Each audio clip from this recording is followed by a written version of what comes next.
그것은 바로 아주 극심한 양극화가 돼갖고 서로 냅두라 그랬죠. 자유방임은 원래 자기의 철학 자체가 자유방임이니까 냅둬라 그랬고, 공산주의자들은 냅둬야 폭동이 일어나기 때문에 냅둬야 그 뭡니까 상황이 더 악화돼서 폭력혁명, 프롤레타리아 혁명이 나타나기 때문에 냅둬라. 서로 그런 나쁜 의도로 냅둬라 그랬다 그랬죠. 그런 것을 비구 프로스는 이것을 둘 다 비판하면서 새로운 대안을 제시했죠. 근데 비구 프로스의 대안은 그 당시에 비구 프로스가 소속돼 있던 사회당의 어떤 주장과는 완전히 다른 거 하지만 상당히 다른 얘기였기 때문에 비구 프로스는 상당히 사회당 내에서 반동분자로 찍히면서 욕을 많이 먹었죠. 하지만 그것이 사실 맞는 얘기였기 때문에 비구 프로스가 지속적으로 그런 주장을 하자 한 10년 정도가 지나면서 비구 프로스 주장에 이제 사람들이 인식을 하기 시작했다는 거죠. 이건 너무 중요한 거예요. 비구 프로스는 너무너무 중요한 사람. 좀 더 이어서 할게요. 그 다음에 이제 비구 프로스에 이어서 한손이라는 사람이 나왔어요. 한손이. 근데 여러분 보세요. 지금 있잖아. 우리나라의 가장 큰 문제, 우리나라 정치의 가장 큰 문제, 이 비구 프로스 같은 사람이 너무 없는 거예요. 여러분 우리나라의 가장 큰 문제는요. 사람들이 팩트에 따라서 생각을 해야 되고 이성적으로 생각을 해야 되거든요. 모든 국민들이 뭔가 팩트에 따라서 말해야 되고 또는 이성적으로 모든 것을 판단해야 돼요. 근데 우리나라 지금 현재 정치의 문제는 뭐냐면 팩트도 무시하고 이성도 무시하고 모두 다 진영 논리로만 얘기한다는 것이 문제입니다. 너무 악한 거예요, 이건요. 진영 논리에만 있는 것, 진영 논리에서만 사는 건요. 진영 논리로만 사고하는 거는요. 매우 야만적인 거예요. 그리고 진영 논리로만 하는 것은 정말 진영 논리로만 모든 것을 판단하는 것은 정치인의 기본 자세가 틀려먹은 겁니다. 그러나 아쉽게도 대한민국 정치인의 99%는 진영 논리로만 일하는 것 같아서 심히 우려되고 걱정이 됩니다. 진영 논리란 게 뭡니까? 진영 논리는 이런 거예요. 딴 게 아니고 더불어민주당 내가 만약에 더불어민주당 국회의원이다. 그러면 내가 더불어민주당 국회의원이면 팩트도 상관없고 이성도 상관없고 더불어민주당이 하는 거면 무조건 옳고 국민의힘이 하는 건 무조건 틀렸고 또 그러다가 더불어민주당에서 뭔가 안 좋은 저기 뭡니까 더불어민주당에서 안 좋은 일이 생기면 그것은 그런 일이 생길 수밖에 없었던 안타까운 사정이 있었을 뿐이라고만 생각하는 거. 즉 자기 당에 유리하게만 생각하는 거. 거꾸로 국민의힘도 마찬가지예요. 내가 만약에 국민의힘 국회의원이라면 국민의힘이 하는 것은 뭐가 됐든 잘한 것이고 더불어민주당이 하는 건 뭐가 됐든 틀린 것이고 또 국민의힘에서 생긴 문제들은 그럴 수밖에 없는 사정이 있는 것이고 이렇게 생각하는 거. 너무 나쁜 거예요, 이건. 그런 사람들이 정치 망치고 나라 망치는 겁니다, 여러분. 여러분이 유권자가 돼가지고요. 그런 사람들을 사실 정치에 나가지 못하도록 투표로 심판해야 되는 거예요. 여러분 사람마다 모든 걸 잘하는 사람이 어디 있고 모든 걸 못하는 사람이 어디 있습니까? 사람마다 잘하는 게 있고 못하는 게 있어요. 그러면 잘한 거는 잘했다고 말해줘야 되고요. 못한 건 못했다고 말해줘야 되는 거예요. 근데 내가 지지하는 사람이기 때문에 그 사람이 잘한 건 무조건 뭐든지 옳고 그 사람이 틀린 이상한 그 사람이 비판받는 거는 그 사람은 그렇게 할 수밖에 없었다 이렇게 말하는 거예요.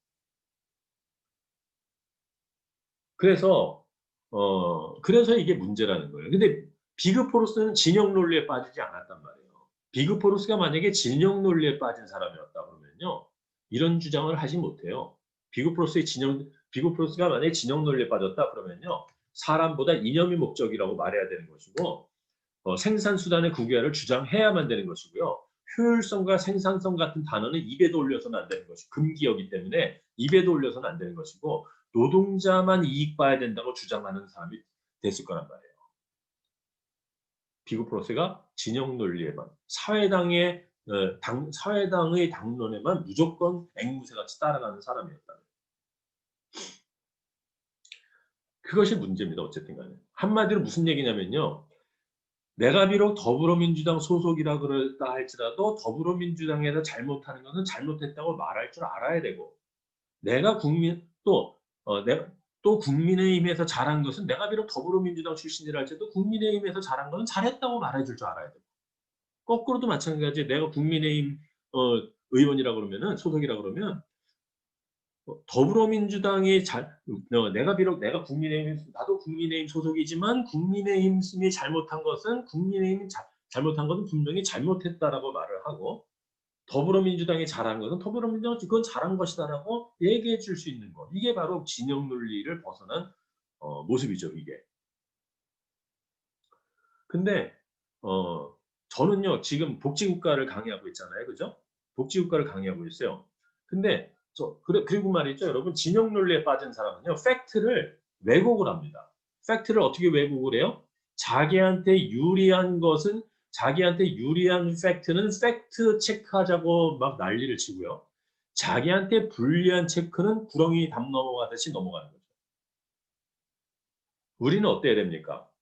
나한테 불리한 팩트건 나한테 유리한 팩트건 상관없이 팩트를 팩트로 받아들일 수 있고, 나한테 불리하건 유리하건 모든 팩트를 체크할 줄 아는 객관성이 필요하죠. 그렇죠? 저는요, 개인적으로 복지국가를 지금 강의하고 있단 말이에요. 응? 복지국가를 강의하는 입장에서는 당연히 복지정책이 강화되는 게 좋겠죠. 맞습니다.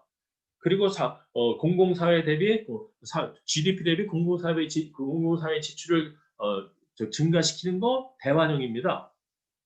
제가 그랬죠. 그래서 제가 문재인 정권이 문재인 정권이 복지 지출을 강화하고 GDP 대비 공공사회 복지 지출을 늘리는 거 저는 찬성한다고 얘기를 했어요.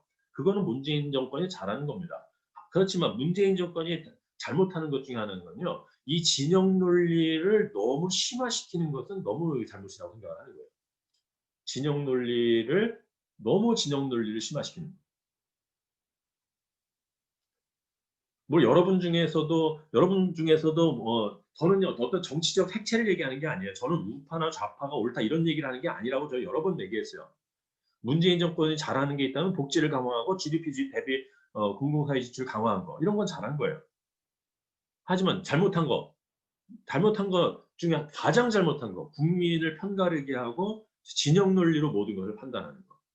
근데 그것은 문재인 정권의 잘못이 아니라 문재인 정권을 지지하는 사람들의 잘못도 있어요.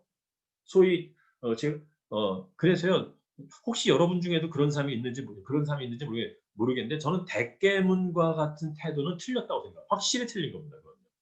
대깨문이 뭐예요? 대가리가 깨져도 문재인 지지. 대가리가 깨져도 문재인 지지. 문재인이 하는 건 무조건 옳고, 우리인이 원하는 거 다 해, 이런 거. 우리인이 원하는 거 다 하다가 그 우리인이께서 혹시나 잘못된 거를 원하면 어떡하려고 그런 위험한 말을 하는 거예요. 그래서요, 제가 비록 좌파라 할지라도 내가 좌파인지 우파인지 여러분들 밝히지 않습니다. 하지만 내가 좌파를 지지하든 내가 우파가 아니라 내가 좌파를 극렬하게 나도 좌파적 상상을 갖고 있는 사람이라 할지라도 대깨문과 같은 태도는 틀린 거예요. 대깨문, 노사모, 박사모 이런 거 있잖아요.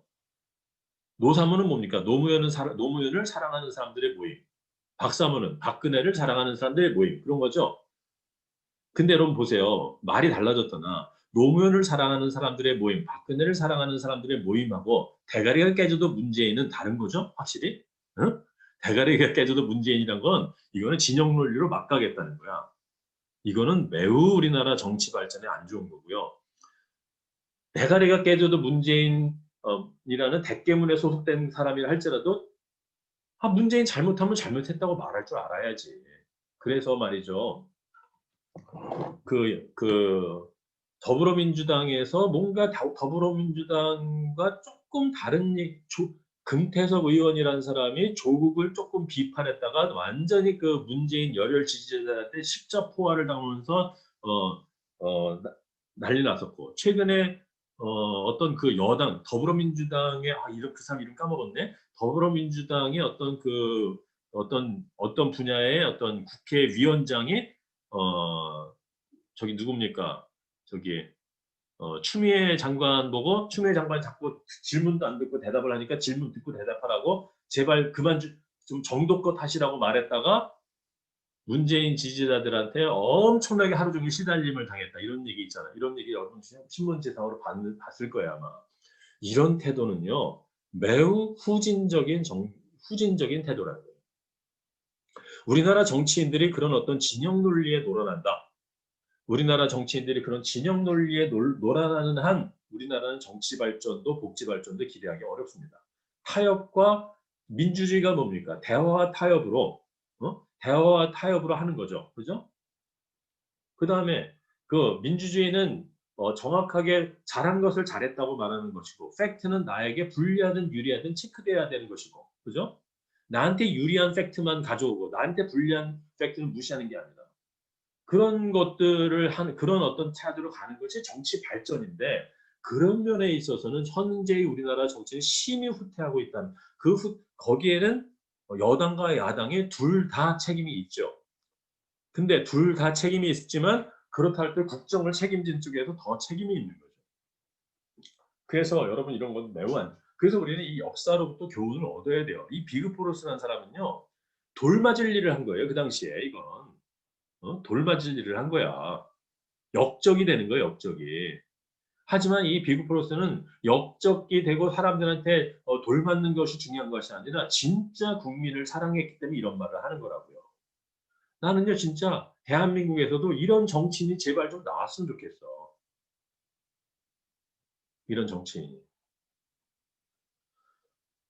그래서 제가 이 얘기만 하면 이거 살짝하면 너무 가슴이 답답해서 제가 열불을 올리게 되는데 어, 여러분 이것은 좌파나 우파나 똑같습니다.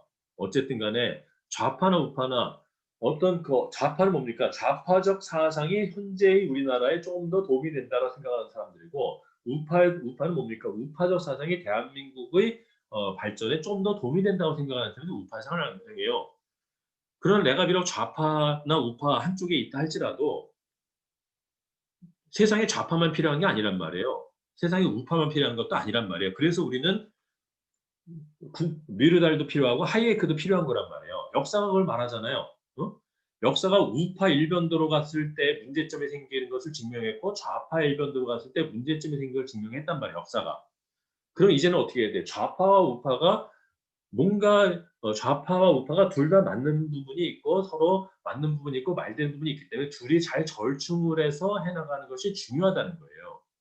그러기 위해서는 우리가 진영 논리를 물론 내 의견은 이게 맞지만 저 사람은 저걸 주장한다고 할 때 그 사람은 틀렸다가 아니라 그 사람의 의견과 내 의견이 다르다라는 정도 인식하고 그 사람의 의견도 존중해 주는 게 기본적인 민주주의죠 이게.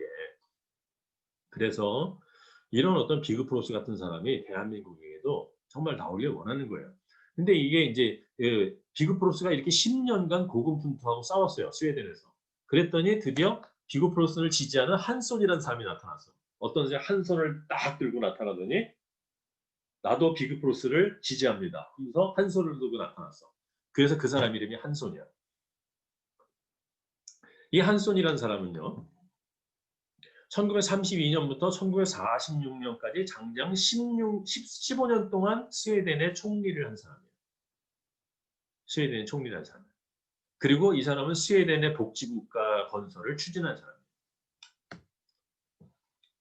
그리고 이 한손이 한 그 유명한 말이 뭐냐면 국가는 모든 국민의 생존을 보장하는 국민의 집이 되어야 한다라고 주장했어요. 국가는 모든 국민의 생존을 보장하는 국민의 집이 되어야 된다는 그 유명한 말을 한 사람이 바로 이 한손이라는 스웨덴 총리입니다. 이런 얘기를 했어요. 훌륭한 집에서는 독식하는 사람도 없고 천대받는 아이도 없다. 다른 형제를 얕보지 않으며 그를 밟고 이득을 취하지도 않는다. 그리고 이것은 국가도 마찬가지다. 너무 멋있죠? 이런 얘기. 그죠? 너무 멋있는 얘기죠? 우리도 이런 얘기 해야죠. 훌륭한 집안에서는 극좌파도 없고 극우파도 없고 극좌파라고 무시당하는 사람 없고 좌파라고 무시당하는 사람 없고 우파라고 무시당하는 사람도 없고 좌파적 사상을 갖고 있는 사람도 우파적 사상을 갖고 있는 형제를 얕보지 않으며 그를 밟고 이득을 취하지도 않는다. 그러나 이것도 국가도 마찬가지입니다. 이 한손의 얘기는 현재 대한민국에 가장 필요한 얘기예요. 그래서 이 한손이라는 사람은요. 이런 위대한 얘기를 하면서 비그 프로스와 한손이 힘을 합쳐가지고 스웨덴 복지국가의 기본 골격을 만듭니다. 그래서 스웨덴 복지국가의 기본 고용 4개입니다. 3개입니다. 아이고 어디 갔어? 스웨덴 복지국의 기본 골격, 완전 고용, 코퍼라티즘, 보편주의 복지. 이게 스웨덴 복지의 핵심이에요. 그래서 이건 이제 스웨덴 복지의 핵심인데 여러분 이걸 이제 보시도록 하시고 근데 이제 요 하나하나는 따로따로 말할 겁니다. 되게 중요한 거기 때문에 어쨌든 여러분 다시 한번 말씀드리지만 현재 스웨덴은요 복지와 경제를 동시에 성공한 가장 모범적인 국가로 국제적으로 소문이 나 있습니다. 스웨덴이 여러분 제가 이제 말할 때 미국은 우파적 자본주의고 스웨덴은 좌파적 자본주의다라고 편의상 말을 했긴 했죠. 그죠? 편의상 말을 했어요. 하지만 스웨덴이 좌파이기만 하냐? 결코 그렇지 않다는 거예요. 스웨덴은 좌파이기만 하지 않습니다. 아까 보세요. 여기 비그 프로스 한 거 보세요. 효율성, 생산성 이런 거는 우파의 언어란 말이에요. 그죠? 그 다음에 생산성을 국유화를 주장하지 않는 거 이거는 좌파한테 돌맞을 일이란 말이에요. 바로 이런 그래서 스웨덴이 성공한 것은요. 좌파적 물론 미국의 자본주의에 비해서는 좌파적 요소가 크죠. 그래서 미국과 비교할 때는 좌파적 자본주의라고 내가 말은 했지만 실제로 스웨덴은 좌파적이 아니라 상당히 균형 잡힌 민주주의라고 보는 게 더 맞아요. 좌파적 경제사상과 우파적 경제사상이 상당히 균형을 잡고 번영을 누리고 있는 모범적인 자본주의다라고 말하는 게 옳습니다. 그래서 우리가 스웨덴이 중요한 거죠. 근데 스웨덴이 그런 길을 가게 된 이유는 뭡니까? 바로 진영 논리에 빠지지 않은 이 스웨덴이나 한손 있잖아요. 이 스웨덴 한손 이 사람들은요. 둘 다 노동당 출신이에요. 사회민주당 출신이에요. 이 사회민주당은요. 그 당시에 되게 마이너리티였어. 되게 좀 세력이 약했다고요. 사회민주당은. 사회민주당이 계속 세력이 약하고 우파가 세력을 장악했었다고 20년대까지만 해도. 근데 이 비그 프로스와 한손이 나타나면서 비그 프로스와 한손이 할수록 입을 열 때마다 맞는 소리 하니까 그것이 국민적 지지를 얻어서 드디어 1930년대에 사회민주당이 집권을 합니다. 그리고 1930년대에 사회민주당이 집권을 하고서 최초의 총리가 된 사람이 바로 이 한손이라는 사람이에요. 그래서 한손과 스웨덴은 스웨덴 복지국가 건설의 아주 핵심적인 인물들이고 1920년대 30년대 1920년대 30년대 이렇게 위대한 정치가들이 스웨덴에 있었기 때문에 지금의 스웨덴이 존재한다 그런 얘기입니다. 저는 그래서 여러분 이 강의를 듣고 있는 여러분들도 정말 이 향후 대한민국의 향후 100년을 정말 위대한 복지국가, 모범적 자본주의 국가, 모범적 민주주의 국가로 발전시키기 위한 정말 진영 논리에 빠지지 않고 이념에 빠지지 않고 사람을 먼저 중시하는 그러한 참된 여러분이 지도자가 또는 그런 시민들이 되기를 정말 바라는 마음으로 좀 이런 얘기를 한 겁니다. 우리나라는요 너무 서로에 대한 증오가 너무 심해요. 그러면 안 됩니다, 여러분 진짜로. 여러분 우리끼리 싸우면 안 되는 거잖아요. 그래서 지금 현재 우리나라 뭐 추미애하고 윤석열하고 미친 듯이 막 대립하고 있잖아요, 그죠? 그런 대립 구도를 만드는 것 자체가 너무 악하다는 거예요, 그게. 그런 대립 구도를 만드는 게. 그래서 이걸 갖다가 어떻게 이렇게 국민들이 피로감을 느끼고 있는데 어떤 사람은 윤석열이 나쁘다고 어떤 사람은 추미애가 나쁘다고 그렇게 난리를 치는데도 이거를 방치하고 뒷짐지고 있는 문재인 대통령이 이거는 크게 뭔가 무책임한 것이라는 거죠. 이런 거. 이런 어떤 이런 요소들에 대해서는 우리가 좀 생각을 하면서 우리 국민들이 이렇게 자꾸 그 이념 논리에 빠져서 이념 논리에 빠져서 국민을 편가르게 하는 정치인들은 정말 우리가 다음 선거에서 분명히 심판을 해야 된다는 거예요. 그래서 좌파든 우파든 우리가 서로 편가를 것이 아니고 서로 생각이 다를 뿐이고 좌파가 옳고 우파가 틀린 것도 아니고 우파가 옳고 좌파가 틀린 것도 아니고 서로 생각이 다른 것일 뿐이기 때문에 서로가 다른 생각들을 서로 존중하면서 대화, 타협으로 협력해 나가면서 국가 발전을 이루어야지 그렇게 하면 안 된다는 거죠. 그래서 우리는 정말 이 비고 폴스와 한송 같은 사람이 되어야 될 필요가 좀 있습니다. 자, 그럼 스웨덴의 복지국가 좀 더 우리가 알아보도록 하죠. 스웨덴 복지국가 가기 전에 먼저 우리 경제 상식을 알 필요가 있습니다. 자, 경제 상식입니다. 국가가 재정을 확대해요. 국가가 재정을 확대한다는 것은 뭐냐면요. 한마디로 국가가 돈을 많이 쓰는 거예요. 국가가 돈을 많이 써. 그래서 국가가 돈을 많이 쓴다는 얘기는 뭡니까? 여러 가지 대규모 건설 사업을 한다든지 아니면 국가가 어떤 대규모 투자를 한다든지 아니면 국가가 대규모로 뭔가 국민들에게 재난지원금 같은 걸 나눠준다든지 그래서 국고에 있던 돈들이 국민들에게로 시장으로 이렇게 흘러나가게 하는 게 재정 확대예요. 한마디로 국가가 지출을 늘리는 겁니다. 그래서 재정 확대는 뭐랑 동시에 오냐면요. 국가가 한마디로 하면 이겁니다. 경제 상식은 이거예요. 돈은 둘 중에 하나에 있어야 되는 거예요. 시장에 풀려서 돌아다니고 있거나 아니면 은행이나 국가에 잠겨 있거나 이 두 가지가 되는 거예요. 돈이라는 건요. 은행이나 국가의 창고, 은행이나 국가의 창고에 딱 이렇게 잠겨 있는 돈이 있고 시장으로 풀려나와서 시장에서 돌아다니는 돈이 있어요. 그럴 때 뭔가 은행과 국고에 잠겨 있는 돈을 시장에다 푸는 게 재정 확대고 재정 확대를 하는 가장 좋은 방법 중에 하나가 금리 인하예요. 금리 인하. 이자율을 낮추는 거예요. 여러분 이자율을 낮추면 어떤 일이 벌어집니까? 이자율을 낮추면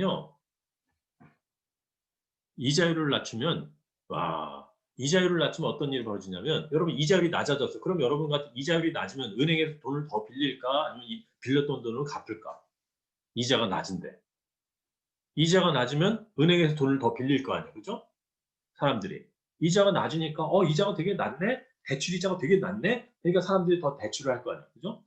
기업들도 이자가 낮으니까 은행에서 돈 빌려서 투자를 할 거 아니에요. 그럼 무슨 일이 벌어집니까? 은행에 있던 돈들이 시중으로 나오게 되죠. 그죠? 금리는. 또 국가가 만약에 재정을 갖다가 축소하고 싶어. 뭔가 시장에 풀렸던 돈들을 거두어들이고 싶으면 어떻게 해? 금리를 높이는 거예요. 이자율을 높이는 거야. 이자를 높이면 이자 부담 때문에 사람들이 대출을 갚아버리거든. 투자를 안 하고. 그러게 이제 금리가 어떤 국가가 재정을 확대하냐, 재정을 축소하냐 이것은 가장 중요한 도구가 금리를 인상하거나 인하하는 이런 거란 말이에요. 어쨌든 국가가 이자율을 낮추면서 국가의 씀씀이를 크게 하잖아요. 그럼 당연히 대출이 증가하겠죠. 그죠? 대출이 증가하겠죠. 그 다음에 여러분 같으면 이자가 낮은데 저축하겠습니까? 내가 통장에 돈을 넣어봤자 이자가 별로 붙질 않아.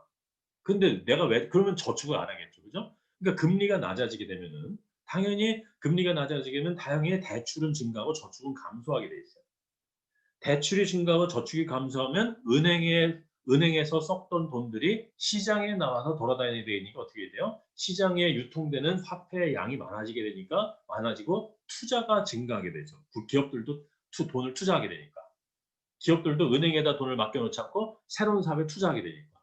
그러면 통화 팽창이라는 게 뭐냐면 시장에 돌아다니는 돈의 양이 많아진다는 거예요. 통화가 팽창되겠지. 그럼 생각해 보세요. 통화가 팽창됐어. 시장에 돌아다니는 돈이 많아.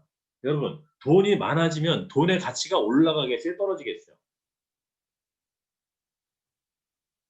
떨어져요. 떨어질 수 있고 모든 건 많으면 떨어지게 돼 있거든. 그죠? 그러니까 돈의 양이 많아지면 돈의 양이 많아지면 돈의 가치가 떨어지거든요. 돈의 가치가 떨어진다는 게 뭐예요? 돈의 가치가 떨어진다는 건 물가가 올라간다는 얘기지. 이해가 되죠? 무슨 말인지? 옛날에는 10,000원 주고 옛날에는 10,000원 주고 옷을 2벌을 살 수 있었는데 지금은 10,000원 주고 옷을 1벌밖에 못 사. 그러면 사람들이 뭐라 그래? 옛날엔 똑같은 옷이 10,000원이었는데 지금 20,000원이 됐어. 그게 무슨 얘기냐? 옛날에는 10,000원 주면 옷을 1벌 살 수 있었는데 이제는 20,000원짜리 옷을 1벌 살 수 있어? 그러니까 우리가 물가가 올라갔다 그러죠? 근데 옷 1벌이라는 건 똑같잖아. 그지? 옷 1벌로만 봤을 때 옛날에는 10,000원짜리 한 장에 옷 하나라는 가치가 있었는데 이제는 10,000원짜리 한 장에 옷의 반밖에 가치가 없단 말이야. 그러니까 뭐야? 화폐 가치가 떨어지는 거지. 그래서 화폐 가치가 떨어지는 것과 물가 상승은 똑같은 얘기예요. 아시겠죠? 왜? 화폐와 물건을 바꾸는 거 아니야. 그죠? 화폐와 물건을 바꿔치기라는 게 우리가 상거래잖아. 근데 화폐의 가치가 떨어졌다는 건 상대도 물건의 가치가 올라갔다는 얘기지. 아시겠죠? 그래서 통화가 팽창하면 화폐 가치가 떨어지게 되고 그럼 물가가 상승하게 되죠. 근데 물가가 너무 심하게 상승하게 되면 그게 바로 경기 과열이 된다. 그럼 경기 과열이 되면 인플레이션이 너무 심해져서 물가가 너무 올라가니까 사람들이 고통을 당하게 되죠. 그렇게 물가가 너무 올라가서 사람들이 고통을 당하게 되면 물가를 잡아야 되잖아. 그죠? 물가를 잡아야 정부가 물가를 잡아야 국민들이 또 뽑아줄 거 아니야. 그러니까 물가를 잡기 위해서 어떻게? 정부는 물가를 잡기 위해서는 재정을 축소하는 거야. 국가의 씀씀이를 줄여. 그리고 이자율을 높여버려. 이자율이 높아지니까 대출했던 사람들이 갚아. 그러니까 대출이 감소하죠. 또 이자율이 높으니까 사람들이 은행에다 넣으면 이자가 많이 붙네? 그러니까 저축이 증가하죠. 당연히 당연히 회사들도 투자하기보다는 대출이 너무 높으니까 투자하기보다는 대출했던 걸 갚아버리죠. 그러니까 그럼 어떻게 돼? 시중에 있던 돈들이 은행으로 들어가 버리죠. 또 국고로 들어가 버린단 말이야. 그럼 시중에 돌아다니는 돈의 양이 줄어. 돈의 양이 줄면 돈의 가치가 올라가죠. 응? 돈의 양이 줄면 돈의 가치가 올라가. 돈의 가치가 올라간다는 얘기는 물가가 떨어진다는 얘기야. 10,000원 한 장이라는 화폐의 가치가 올라갔다는 얘기는 10,000원 한 장으로 살 수 있는 게 많아진다는 얘기잖아. 그러니까 뭐예요? 물가가 하락하죠. 물가가 하락하면 무슨 일이 벌어지느냐? 물가가 하락해. 그럼 물가가 하락하고 기업들이 투자를 안 한단 말이에요. 기업들이 투자를 해야 고용이 증가되는데 기업들이 투자를 안 하면 고용이 증대되지 않고 실업이 증가하게 된다. 그럼 어떻게 돼? 경기 침체가 오는 거예요. 경기 침체가 오면 국가는 어떻게 할까? 경기를 부양하기 위해서 재정을 또 확대하는 거야. 이게 순환되는 거예요. 이게 경제란 거. 아시겠죠? 경제는 이걸 순환하는 거야. 근데 현재 문재인 정권은 재정 확대를 하고 있습니까? 재정 축소를 하고 있습니까? 아시는 분? 재정 확대요. 어이구, 누가 이렇게 똑똑하게 대답을 잘해. 재정 확대를 하고 있단 말이야. 재정 확대도 그냥 재정 확대가 아니라 문재인표 뉴딜이라고 그러죠. 뉴딜? 뉴딜이라는 건요. 혁신적인 재정 확대를 얘기하는 거야. 혁신적인 재정 확대. 그래서 문재인 정권은 원래 좌파 정권은 재정을 확대하려고 그러고요. 우파 정권은 재정을 축소하려는 경향이 없잖아요. 조금씩은 있어요. 근데 좌파 정권은 원래 이걸 갖다가 이제 정부가 시장에 개입을 많이 하려고 한단 말이에요. 시장에 개입을 하려고 하면 어떤 일이 벌어져요? 뭘로 개입을 해? 정부가 뭔가 씀씀이를 크게 하는 걸 하는 거지. 그래서 한국판 뉴딜이라는 말을 여기서 쓴단 말이에요. 문재인 정부가. 한국판 뉴딜이라는 건 뭐냐면 정부가 재정을 크게 확대하겠다는 거야. 그래서 뉴딜이라는 건 어마어마하게 큰 사업들을 국가가 추진하겠다는 거야. 그래서 경기를 부양하겠다 이런 얘기입니다. 그게 이제 문재인 정권의 문재인 뉴딜이라는 게 바로 그런 얘기예요. 그것이 맞는지 틀리는 건지는 지금 경제학자에 따라서 서로 다르죠, 물론. 그래서 어쨌든 간에 이런 경제 상식을 여러분 아셔야 되고요. 그 다음에 고용 안정과 물가 안정을 동시에 달성할 수 있느냐. 자, 보세요. 고용이 안정이 돼. 자, 이 화살표를 잘 이해해야 돼요. 고용이 안정이 된단 말이에요. 그럼 어떻게 돼? 내가 고용이 안정됐다는 얘기는 뭐냐면 내가 잘릴 위험이 없다는 얘기예요. 회사에서. 회사에 잘릴 위험이 없이 내가 안정되게 회사 생활할 수가 있어. 그럼 어떻게 돼? 노동자들이 잘릴 위험이 없고 잘리려는 불안감도 없어. 그러니까 노동자들이 입김이 세지고 힘이 세지겠지. 노동자들이 힘이 세지면 어떻게 돼? 노동조가 힘이 세지면 노조가 세지겠죠. 노조가 세지면 세진 노조는 항상 뭘 요구합니까? 임금 인상을 요구하죠. 세진 노조는 세진 노조는 임금 인상과 작업 시간 단축 이런 걸 요구한단 말이에요. 임금 인상을 요구해. 그러면 임금 인상 안 해주면 자꾸 파업을 하니까 기업들은 어쩔 수 없이 임금을 올려줄 수밖에 없습니다. 기업들이 임금을 올려주면 무슨 일이 벌어져요? 기업들이 임금을 올려주면 일반 노동자들이 임금이 올라가면 돈이 많아진다는 얘기죠. 일반 노동자들의 돈이 많아진다는 얘기는 통화가 팽창된다는 얘기예요. 통화가 팽창되면 당연히 물가가 올라간다고 했죠. 물가가 올라가면 국가는 어떻게 해? 올라간 물가를 잡기 위해서 재정 축소를 하고 금리를 인상한단 말이에요. 그럼 재정을 축소하고 금리를 인상하면 아까 위에서 봤듯이 대출이 감소하고 저축이 증가해. 그러면 통화가 축소돼요. 통화가 축소되면 당연히 기업 투자가 위축이 되겠지. 기업이 투자를 하면 일자리가 줄어요. 일자리가 줄면 어떻게 돼? 고용이 불안정해져. 그래서 보세요. 고용 안정에서 출발했더니 고용 불안정. 처음과 끝을 보세요, 여러분. 처음과 끝을. 고용 안정에서 출발했는데 고용 불안정으로 갔어. 그래서 결론은 뭐냐? 우리 책에서 하는 얘기는 뭐냐면 고용 안정과 물가 안정은 동시에 잡을 수 없다라는 것이 경제학의 통념이라는 거예요. 이게 빨간색으로 바꿔줄게. 고용 안정과 경제학 이걸 갖고 와야 되겠네.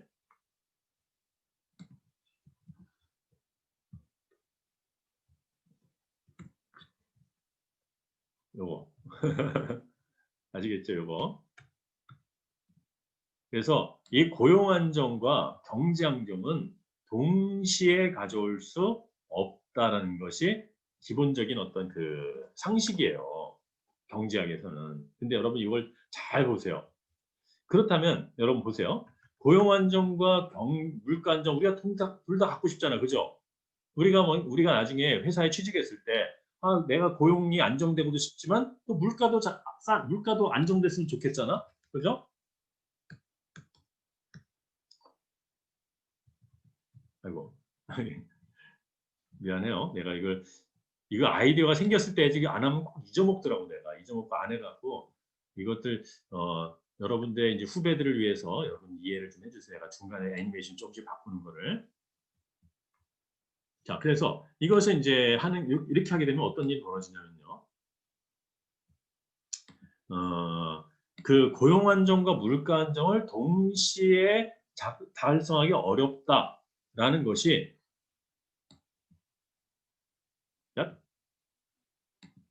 이렇게 가면 되나? 오케이, 이렇게 하면 될 것 같으네. 오케이, 됐어요. 미안합니다. 이게 중간 채점 결과 나와 있는 오류인가요? 아닙니다. 발표한 거예요. 여러분 보시라고 일부러 내가 발표한 겁니다. 오아람 학생 알아들었어요? 제 화면이 안 남겨져가지고 이거 렉 걸린 것 같아서 잠깐 나갔다 와도 될까요, 그러면? 아직까지 화면이 계속 바뀌고 있는데 이상하다. 학생 화면이 이상한 거예요, 지금 그러면. 네. 자, 그래서 보세요. 이 고용 안정과 노동 안정이 보세요. 고용 안정에서 출발했는데 고용 불안정으로 간단 말이야. 그죠? 바로 이런 이유 때문에 고용 안정과 물가 안정은 동시에 달성하기 어렵다라는 것이 경제학의 학설이에요. 자, 그런데 여러분 이 과정을 잘 보실 때 고용 안정과 물가 안정을 동시에 달성할 수 있으려면 어떻게 하면 되는 거예요? 어떻게 하면 동시에 달성할 수 가능할까?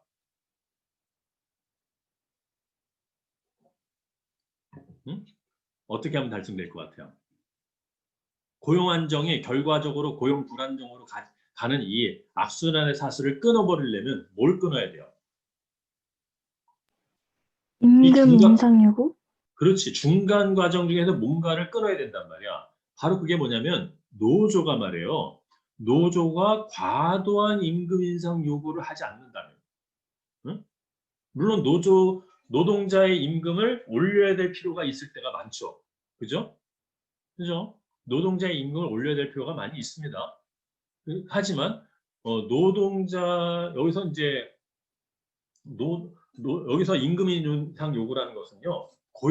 최종적으로 고용 불안정으로 이르게 만드는 과도한 임금 인상을 요구하는 거예요. 그 얘기는 우리 사회가 고용 안정과 물가 안정을 동시에 달성하려면 노동자들이 어떤 그 과도한 임금 인상을 자제할 필요가 있다는 것이죠. 노동자들이 과도한 임금 인상만 자제할 수 있다면 고용 안정과 물가 안정은 동시에 달성이 가능한 거죠. 그러면 노동자들은 그러면 임금을 그러면 그럼 노동자들의 임금 올리지 말란 얘기냐? 그 얘기가 아닙니다. 임금을 올려야죠. 임금을 올려야 되는데 물가 상승 수준보다 약간 높게 올려야지, 약간 높게. 여러분, 물가 상승하고 똑같은 비율로 임금을 올린 게 아니죠, 그건요? 어? 물가가 10% 올랐는데 내 월급도 10% 올려봐. 물가가 10% 올랐는데 내 월급 10% 올리면 사실상 내 월급은 제자리잖아. 그죠? 물가가 10% 올랐다. 그러면 임금 인상은 한 11%, 12% 이렇게 올려야지 이런 거 고용 안정과 물가 안정이 동시에 달성이 되는데 물가는 10% 올랐는데 물가는 10% 올랐는데 임금은 20% 올려달라 그러면 어떻게 되는 거예요? 이런 일이 벌어진다고요. 이해가 되시죠? 무슨 말인지? 그렇다면 여러분이 만약에 여러분이 나중에 회사에 가서 여러분이 이제 임금 노동자가 됐을 때 여러분은 뭘 생각하셔야 되는 거냐면요. 뭔가 이 사회적으로 국가가 장기적으로 보세요. 결론은 뭡니까? 노동자가요. 과도한 임금 인상을 요구하면 결국 어떻게 되는 거야? 자기가 실업자 될 가능성이 높아진다는 얘기야. 경제학적으로. 이게 그 얘기잖아요, 지금. 노동자가 물가 상승에 비해서 과도한 임금 인상을 요구하게 되면 결국은 자기가 일자리를 잃게 되는 거예요. 그래서 장기적으로 노동자 본인한테 안 좋은 거예요. 그래서 항상 여기서도 우리가 알게 되는 교훈이 뭡니까? 욕심부리면 결국은 나에게 해롭다는 거예요. 욕심부리면. 나만 생각하면 결국은 나에게 해롭다는 거예요. 그래서 여러분이 나중에 노동자가 돼서 여러분이 만약에 노동조합에 가입을 하게 됐을 때 여러분은 당연히 어떤 노조의 임금 인상 요구를 요구하게 될 위치에 놓이게 될 때가 있죠. 그럴 때 여러분이 임금 인상 요구를 어떻게 해야 되느냐? 물가 상승률하고 맞춰서 물가 상승률보다 약간 높게 또 임금 인상 요구할 때 두 가지를 고려해야 됩니다. 노동자는. 물가 상승률을 생각해야 되고 두 번째, 내가 속한 회사의 사정을 또 봐야지. 아무리 물가 상승이 적대에 일어난다 할지라도 우리 회사가 떼돈을 벌고 있다. 우리 회사가 떼돈을 벌고 있다면 당연히 더 올려야지. 그래서 물가 상승률보다는 임금 인상률이 높아져야지 노동자들이 잘 사는 세대가 되는 거 아닙니까? 그죠? 근데 노동자들의 임금 인상이 할 수 있을 정도의 경제력이 돼야지 회사가. 그래서 핵심은 사회가 발전을 하려면 기본적으로 회사가 생산성이 높아야 되는 것이고 높은 생산성에 의해서 물가 상승률보다 임금 상승률이 조금 더 높아야 되는 거고 그것이 조화롭게 갈 때 전차로 노동자들 삶이 점차로 나아지고 물가도 안정되는 그런 효과를 동시에 얻을 수 있다는 거예요. 그러나 노동자가 너무 강화된 너무 심한 임금 인상을 요구하게 되는 것은 결국 본인에게도 안 좋다 그런 얘기입니다. 그래서 자유방임적 노동시장에서는요. 근데 그게 되나요, 여러분 이게? 노동자들이 자발적으로 임금 인상을 노동자들이 자발적으로 임금 인상을 갖다가 필요 이상으로 자제하는 게 그게 됩니까? 현실적으로 그게 안 된단 말이야. 현실적으로 그게 안 되기 때문에 완전 고용 달성이 어렵다는 거예요. 자유방임적 노동시장에서는. 왜냐? 이런 이유 때문에. 자, 보세요. 기업별로 생산성이 다르단 말이에요. 생산성이 높은 회사가 있고 생산성이 낮은 회사가 있어요. 생산성이 높은 회사 낮은 차가 있겠지? 그럼 생산성이 높은 회사는 임금을 많이 줄 수 있고 생산성이 낮은 회사는 임금을 적게 주겠지. 그럼 임금 격차가 나타난단 말이야. 그러면 예를 들어서 어떤 국가가 실업자 제로가 목표야. 어떠한 대가를 치르는 한이 있더라도 실업자만큼은 없애겠다. 어떤 대통령 후보가 그렇게 공약을 한 거야. 내가 실업자만큼은 없애겠다. 내가 어떤 대가를 치르더라도 모든 사람이 고용 상태에 있게 하겠다. 그렇게 약속을 한 거야. 그런 상태에서 봤더니 기업별로 생산성 격차 커서 임금 격차가 너무 커지는 거야. 임금 격차 커졌어요. 근데 그럼 생산성이 여기서 생낮기는 뭐냐면 생산성이 낮은 기업, 생높기는 생산성이 높은 기업을 내가 줄임말로 한 겁니다. 생낮기 생산성이 낮은 기업, 생높기 생산성이 높은 기업. 그러면 생낮기는 생산성이 낮으니까 도산 위험이 있잖아. 도산 위험이. 그래서 도산 위험이 있는 생낮기를 갖다가 도산 위험이 있는 생낮기가 도산을 해버리면 어떻게 돼요? 그 회사에서 생략기에서 근무하던 근로자들이 실업자가 되잖아. 근데 실업자가 나오면 안 된다 그랬잖아. 실업자가 나오지 않게 하려면 어떻게 돼? 생략기가 망하지 않게 해줘야 되잖아. 생략기가 망하지 않으려면 어떻게 돼? 생략기도 생존이 가능할 만큼 경기를 부양해야 된단 말이야. 경기를 부양하면 정부 지출이 늘어나고 이자율이 줄어든단 말이야. 그러면 당연히 통화가 팽창하고 물가가 상승하고 통화가 팽창하고 물가가 상승하겠죠? 물가가 상승하면 어떻게 돼? 물가가 올라갔네? 그러니까 어떻게 해야 되겠어? 생산성이 높은 기업의 노동자들이 물가 올라서요 사장님 우리 임금도 올려주세요 할 거 아니야. 그럼 생높기도 임금이 올라가겠죠? 생높기 임금이 올라가면 어떻게 돼? 또 지출이 점점 그것이 과열돼 경기 과열이 되겠지? 경기 과열이 되면 물가가 더 올라가면 어떻게 돼? 실질 임금이 더 약화가 되겠죠? 실질 임금이 더 감소가 되면 그렇지 않아도 월급이 적은데 물가마저 올려서 그렇지 않아도 월급이 적은데 생략기는 그렇지 않아도 월급이 작은 생략기에서 물가마저 올라오고 있는데 생략기 노동자들이 더 이상은 못 살겠다? 그래서 파업한단 말이야. 파업하면서 막 경기 과열이 악순환을 해. 그럼 결국 어떻게 국가가 그걸 견디다 못해 경기 과열을 갖다 잡기 위해서 정부의 재정을 축소하고 금리를 인상한단 말이에요. 그러면 결국 어떻게 돼? 생략기는 자금난을 겪게 되고 도산을 하게 되죠. 그럼 결과적으로 실업이 발생하고 실업자가 발생하기 때문에 실업자를 제로로 만들겠다는 대통령의 공약은 실패하게 된다. 그래서 완전 고용 자유방임 시장에서 국가가 아무런 개입을 하지 않고 자유방임 시장에만 완전히 맡겨두면은요 실업자가 안 생길 수가 없다는 거예요. 완전 고용 달성이 어렵다는 거죠. 이게 경제학의 이제 정설이에요. 경제학은 이게 정설이라고 생각을 해. 근데 놀라운 일이 벌어집니다. 스웨덴에서 놀라운 일이 벌어지는데 어떤 놀라운 일이 벌어지냐면요. 완전 고용이 달성이 되는 거야. 스웨덴에서. 어떻게 완전 고용이 달성이 되느냐. 이런 일이 벌어집니다. 오늘날의 스웨덴이 있기까지는요. 너무나 훌륭한 사람들이 있었어요. 스웨덴은. 아까는 뭐가 있었죠? 정치계에는 누가 있었어요? 비그포르스하고 한송 같은 사람이 있었죠. 비그포르스하고 한송 같은 사람. 근데 노동계에는 어떤 사람이 있었느냐? 노동계에는요. 렌과 마이드너라는 사람이 있었어요. 이 렌과 마이드너는요. 노동자들이야.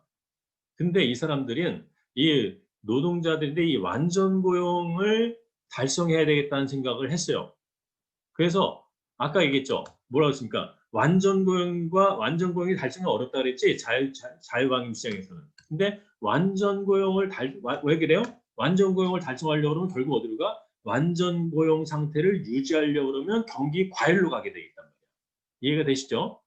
완전 고용 상태를 유지하려면요. 경기 과열로 가야 돼요. 자, 요걸 다시 보세요.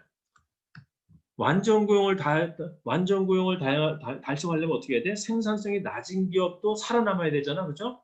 생산성이 낮은 기업을 살아남게 하려면 경기 부양하다 해도 경기 부양을 하려면 어떻게 해야 돼?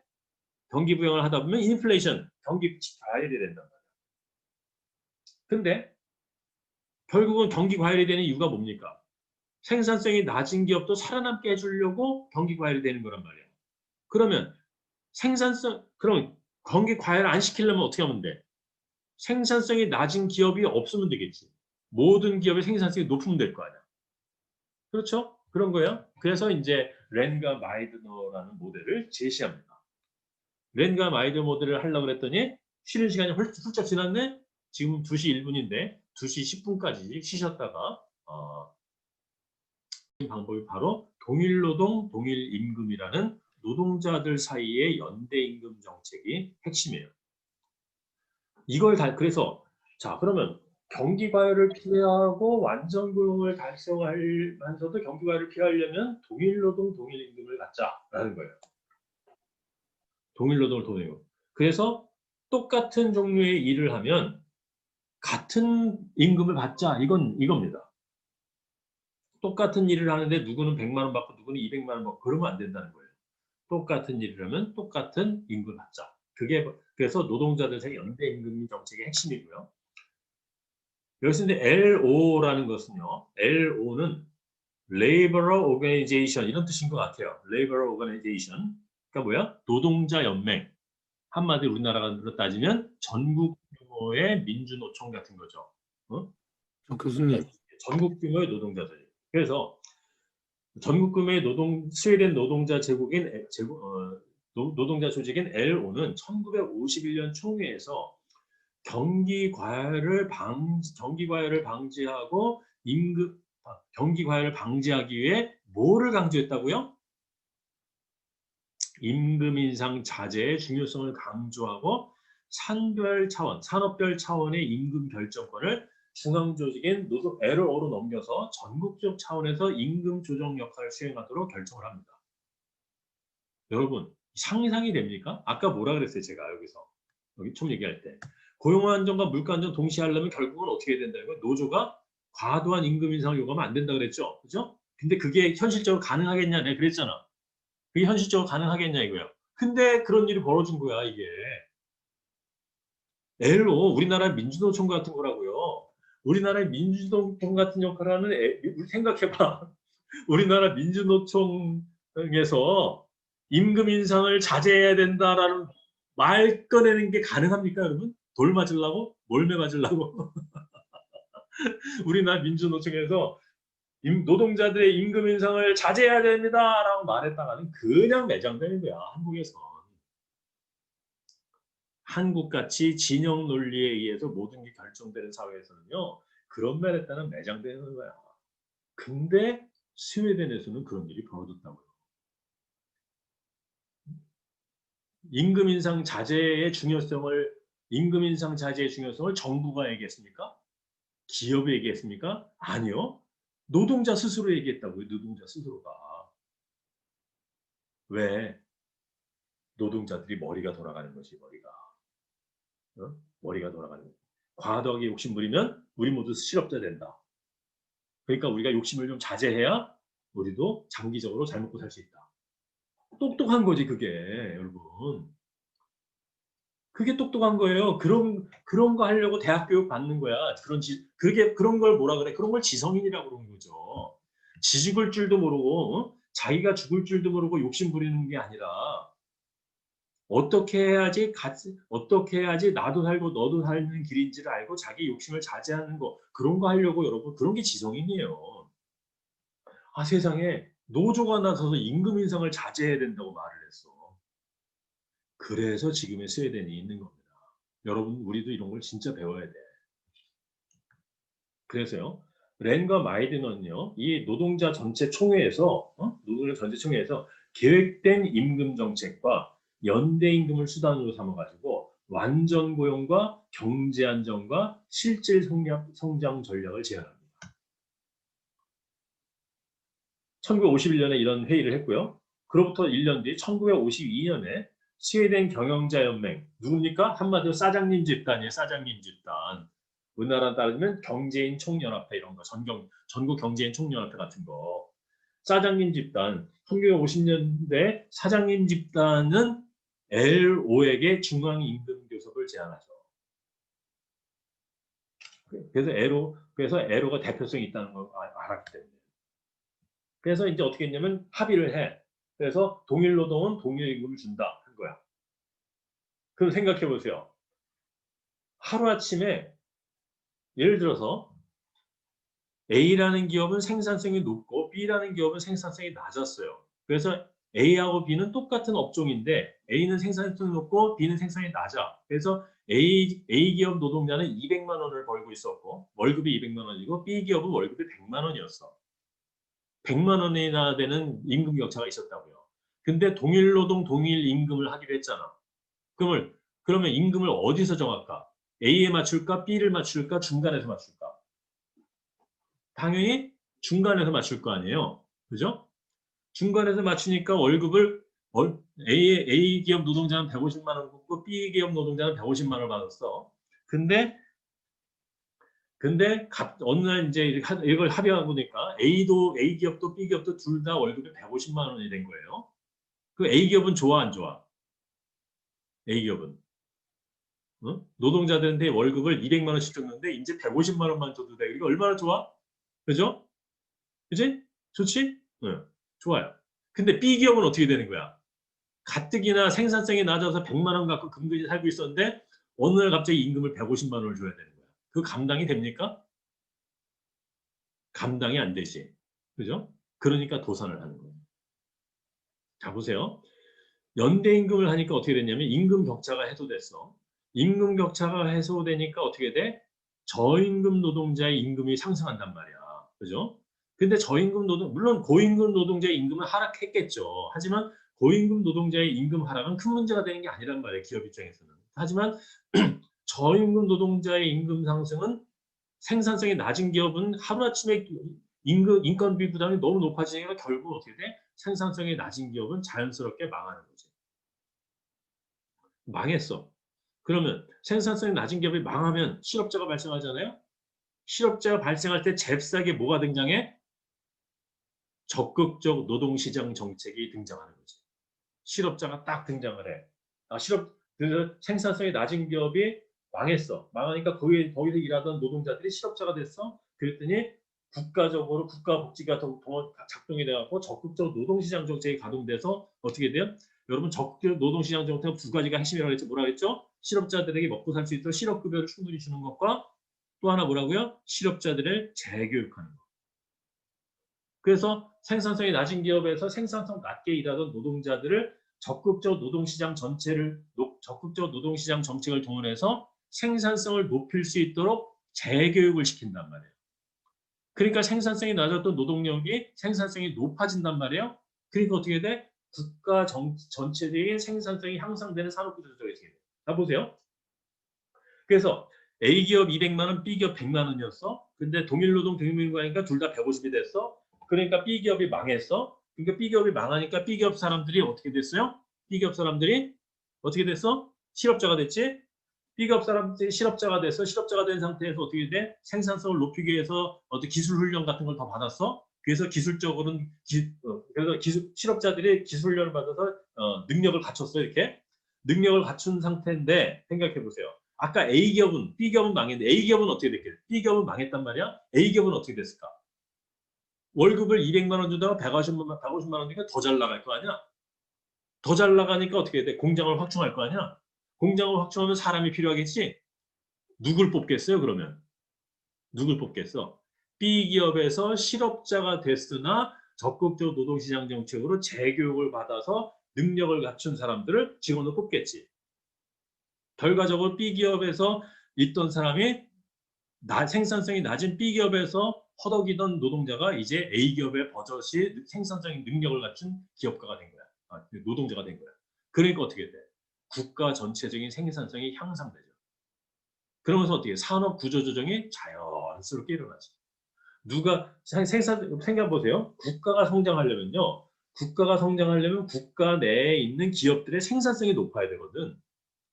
전체적으로 그 국가 기업의 생산성이 높아야 국가가 잘 나가는 거거든요. 그럼 어떻게 돼? 생산성이 낮은 기업은 문을 닫아야 되는 거야.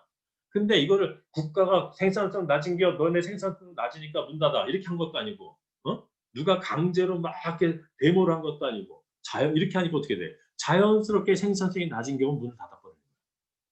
그러니까 어떻게 돼? 산업 구조 조정에 어떠한 저항도 없고, 어떠한 피 흘림도 없고, 어떠한 갈등도 없이 자연스럽게 산업 구조 조정이 진행되면서 국가 전체적으로는 생산성이 높은 기업만 남고 그 모든 국민들이 그 생산성 높은 기업의 노동자로 완전 고용 상태가 유지되는 놀라운 효과를 발휘하기 시작하는 거예요.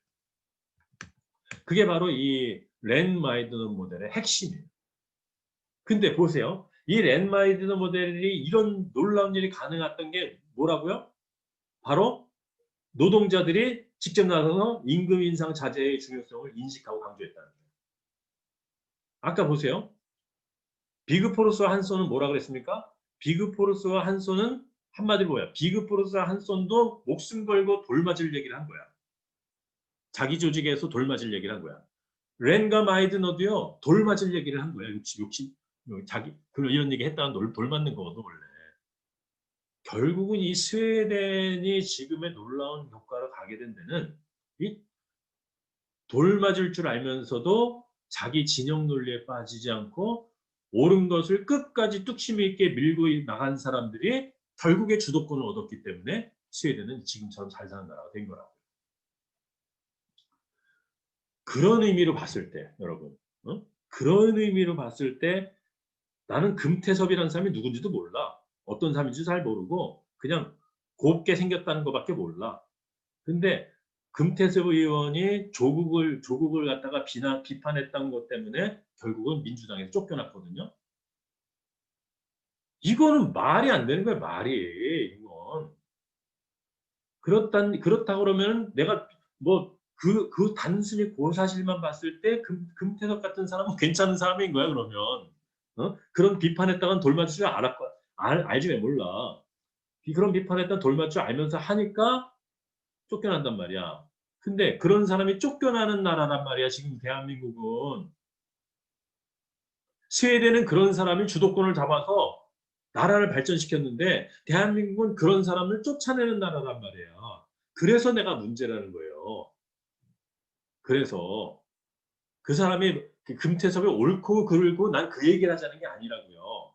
금태섭이 옳고 그르고 그런 얘기를 하자는 게 아니라 자기 조직과 반대되는 얘기하는 사람도 포용할 줄 아는 정치 문화가 있어야 되는데 그게 없는 게 문제라는 거라는 그게.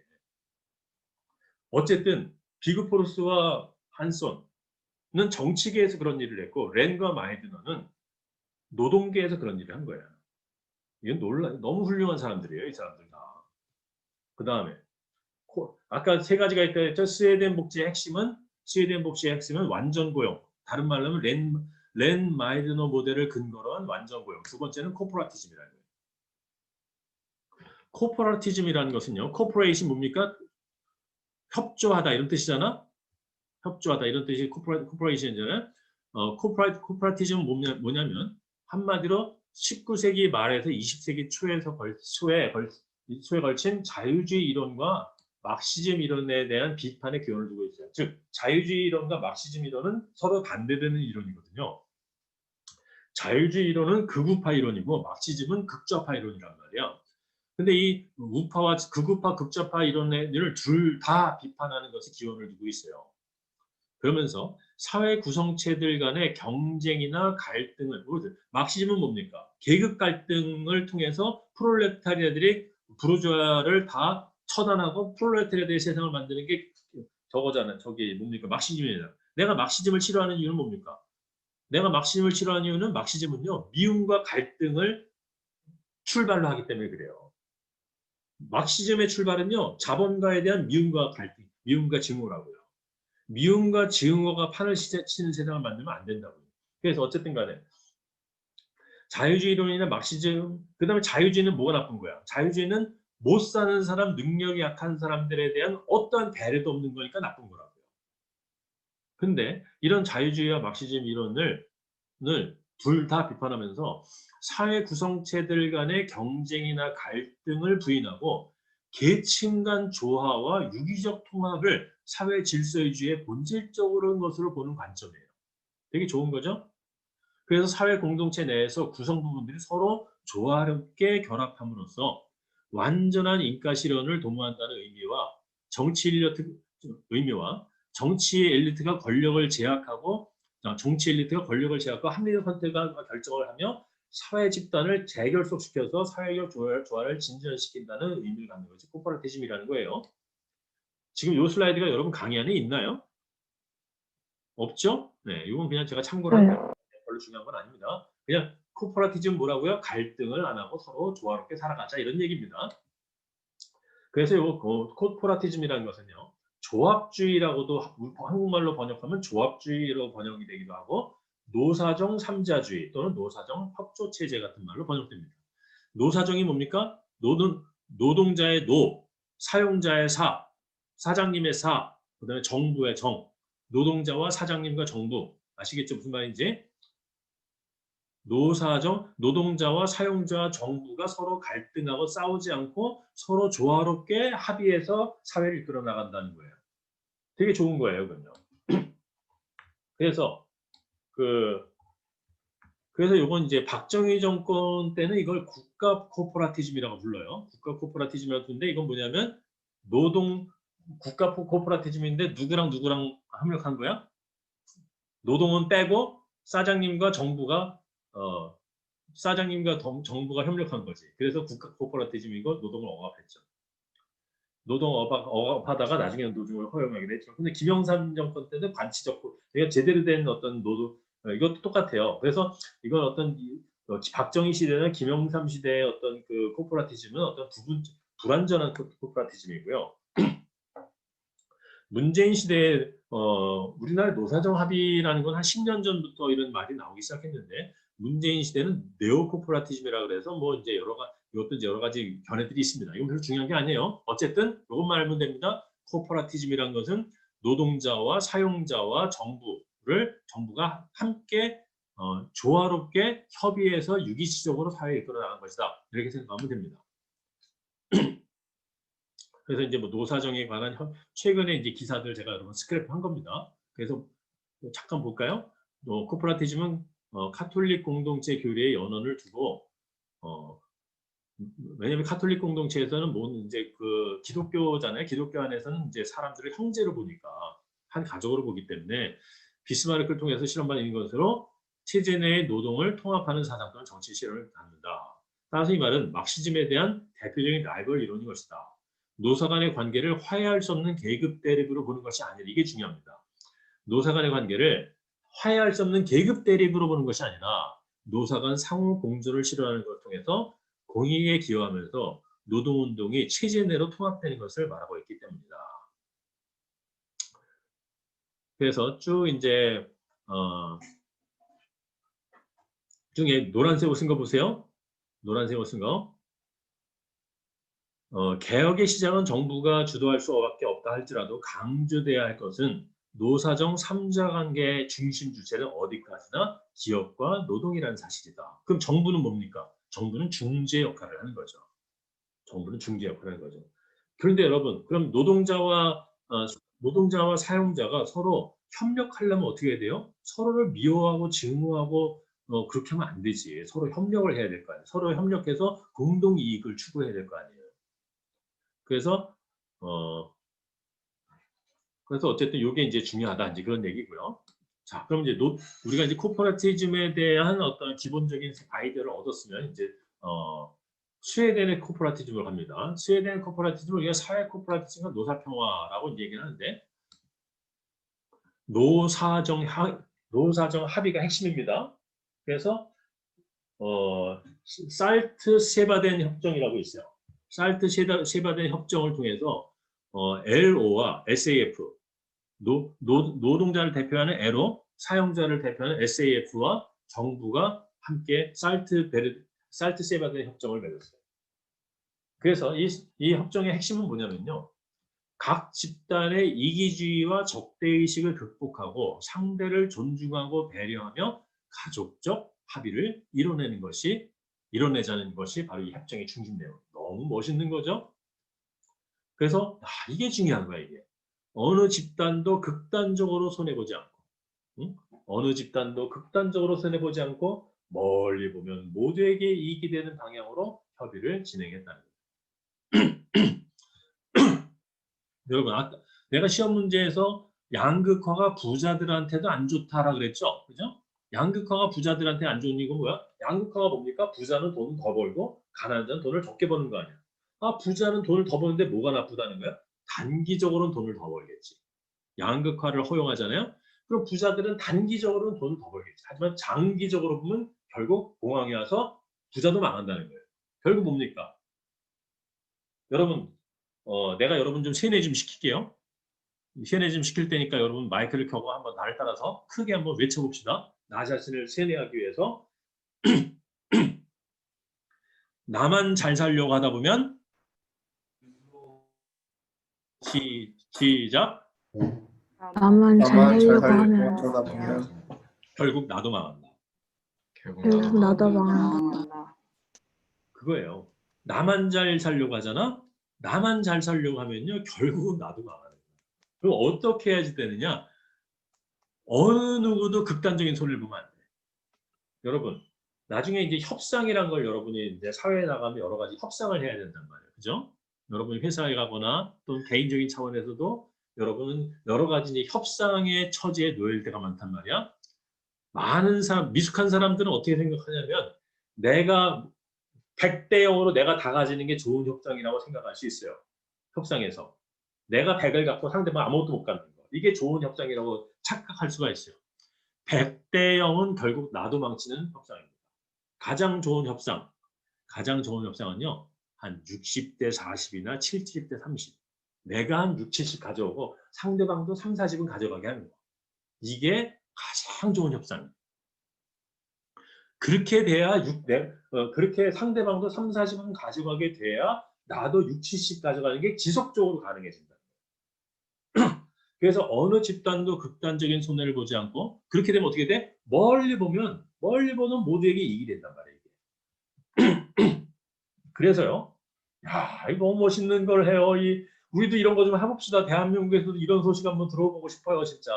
우리나라 헤드라인 내 노사정이 이런 합의를 했습니다. 이런 건 다 진짜 보고 싶어. 노동자들은요, 파업 자제를 약속해요. 우리는 파업을 자제하겠습니다. 그랬더니 사장님들은요, 그러면 사장님은 노동자 단체를 내 파트너로 인정하겠습니다. 그리고 복지국가의 재분배 정책을 수용하겠습니다. 여러분, 복지국가의 재분배 정책을 수용한다는 게 뭔 얘기인 것 같아요? 사장님들이 복지국가의 재분배 정책을 수용한다는 게 뭔 얘기냐면요. 세금을 어마어마하게 내겠다는 약속이에요. 세금을 어마어마하게 내겠다는 약속이야. 그 다음에 정부는 지금 정부가 여러분 이게 할 때 요거를 노사정 합의를 할 때 정부는 여러분 우파 정권입니까? 좌파 정권입니까? 좌파 정권이란 말이에요. 스웨덴은 1932년부터 사회민주당이었다고요. 좌파 정권이라고요. 근데 그 당시 사회민주당은 지금의 사회민주당이 아니라 공산주의적 사상이 많다 그랬잖아요. 공산주의 사상은 뭡니까? 자본가를 때려잡자 아닙니까? 그치? 자본가를 때려잡자라고요. 근데 그 사회민주당이 어떻게 했다고? 자본가를 때려잡자. 모든 생산시설을 국유화하자. 이런 게 아니라 뭐라고요? 사장님들, 개인 기업 소유자, 기업 소유자들의 그 소유권과 경영권을 존중했다. 서로 하나씩 양보한 거죠. 서로 가장 내놓기 어려운 걸 내놓은 거죠. 노동자는 가장 내놓기 어려운 파업자제와 임금 인상 자제를 약속했고, 사용자는 세금을 많이 내서 어려운 사람도 잘 살 수 있게 하겠다고 약속을 했고, 정부는 그런 사용자들의 사유재산을 인정하겠다. 공산주의 정권인데 인정하겠다라는 걸 약속했고, 이렇게 노사정이 합의를 했기 때문에 스웨덴이 잘 나게 됐다 이거예요. 그 이후에는 어떤 일이 벌어졌냐면요. 정부 주도의 비공식적인 이런 공식적인 협정을 살트세바덴에서 맺었지만 그 이후에는요. 정부 주도의 비공식 노사정 협의체인 목요클럽. 그러니까 목요일마다 만나는 거야. 자주 만나는 거야. 노사정 관계자가 목요일마다 자주 만나는 거야. 그 다음에 하프순트 회의를 해요. 대통령 별장에 같이 놀러 가. 하프순트가 대통령 별장이거든요. 대통령 별장에 모여 노사정에. 그래서 같이 놀아. 같이 고기 먹고 같이 술도 마시고 같이 골프도 치고 놀아. 그러면서 노사정이 친해지는 거죠. 이런 거를 1950년대, 60년대에 스웨덴이 했기 때문에 스웨덴은 잘 살게 된 거라고. 우리나라도 이런 소식을 듣기를 원합니다. 이런 소식을 들으려면 내가 수업을 열심히 해서 우리 학생들이 나한테 세뇌가 많이 돼야 이게 가능해지겠지. 야, 그리고 이제 발렌베리 가문이 등장합니다. 이 발렌베리 가문은요, 발렌베리는 뭐냐면 한마디로 스웨덴의 삼성이야. 발렌베리는 스웨덴의 이재용. 아시겠죠? 여러분, 대한민국 경제에서 삼성이 차지하는 비중이 얼마나 큽니까? 그지? 삼성이 차지하는 비중이 어마어마하게 크죠? 대한민국에서 삼성이 차지하는 비중보다 훨씬 큰 비중을 스웨덴 경제에서 발렌베리가 갖고 있습니다. 근데 발렌베리 가문이 이런 걸 약속을 해요. 일자리를 창출하겠다. 고용을 많이 하겠다는 얘기죠. 두 번째, 적극적 기술 투자를 하겠다. 그 다음에 내 눈을 의심할 약속을 해. 소득세를 얼마를 내겠다고요? 85%의 소득세를 내겠다. 85%의 소득세를 내겠대요. 100억을 벌면 85억을 세금으로 내겠다는 거예요. 우리는 삼성이 이런 걸 얘기할 수 있잖아. 삼성이 이런 걸 얘기할 수 있을까요?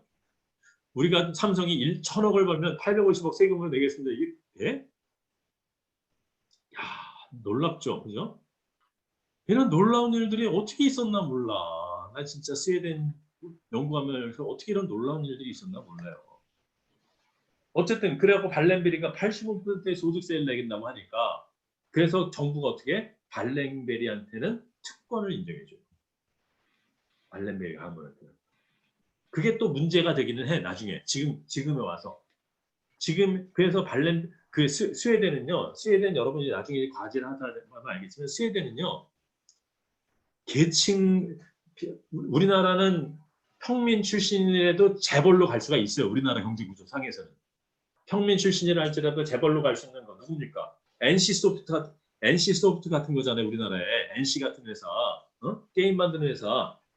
그 게임 만드는 회사 내 친구들이 만든 거거든. 그 카트라이더 알죠? 카트라이더.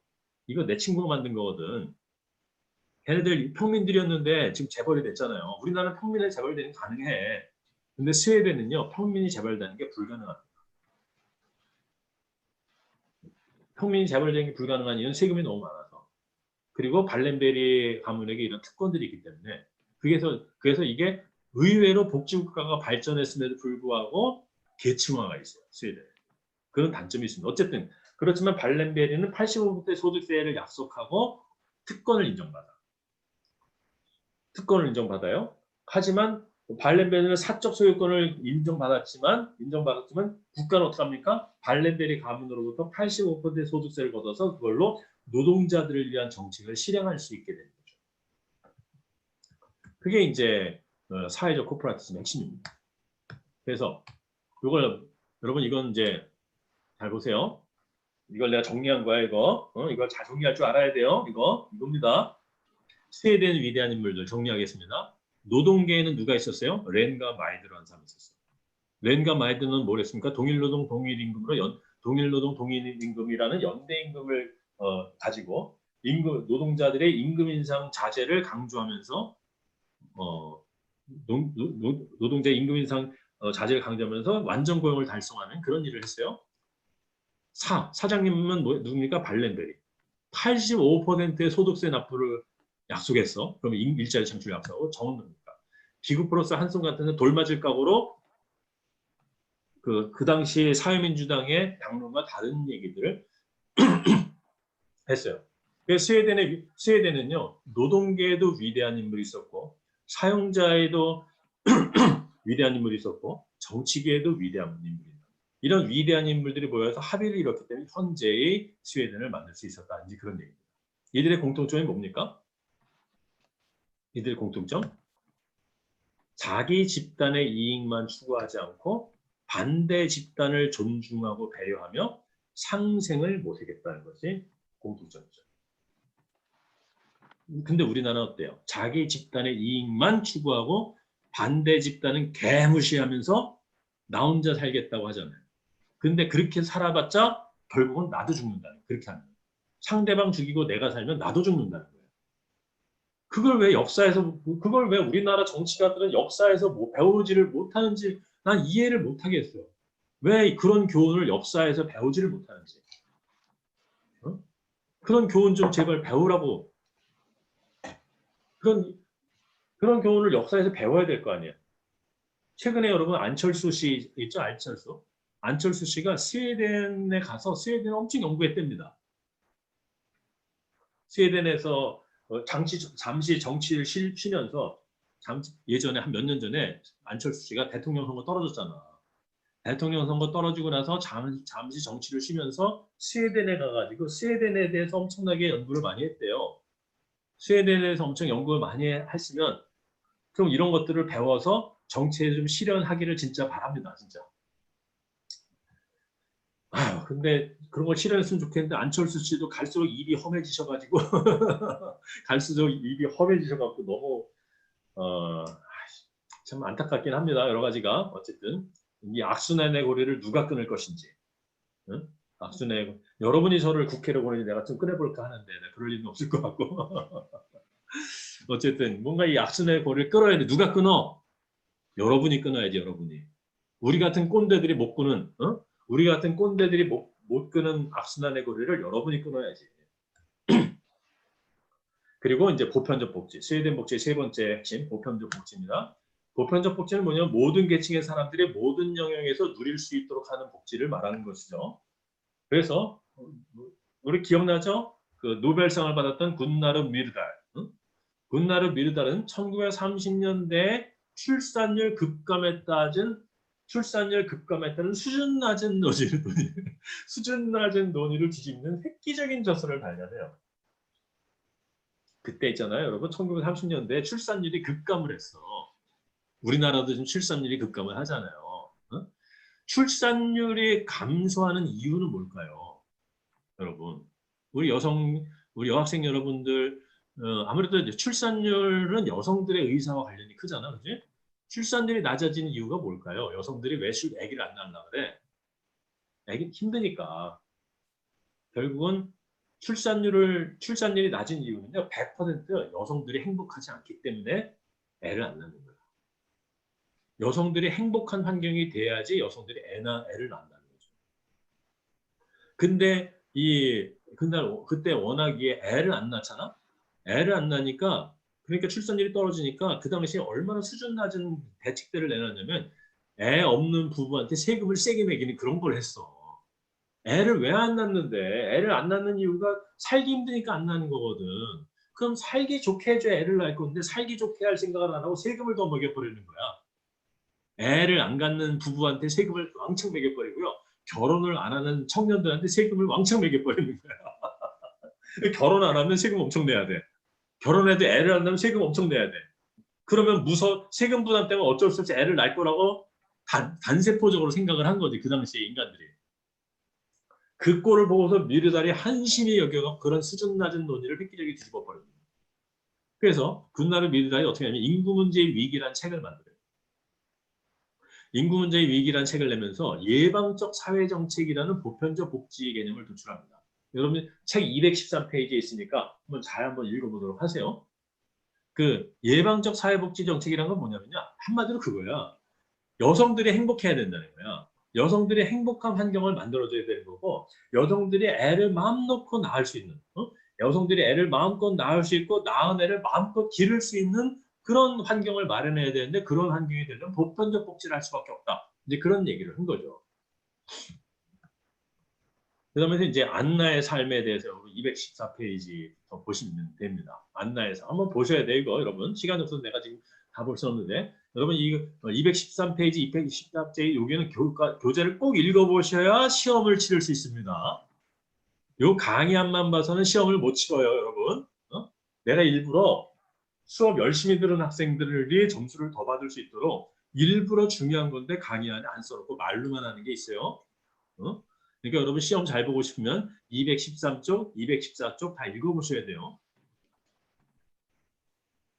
220쪽도 마찬가지고. 그래서 한마디로 214쪽에 나온 안나의 삶이라는 건 안나는 스웨덴 여자예요. 스웨덴 여자인데 애를 낳았어.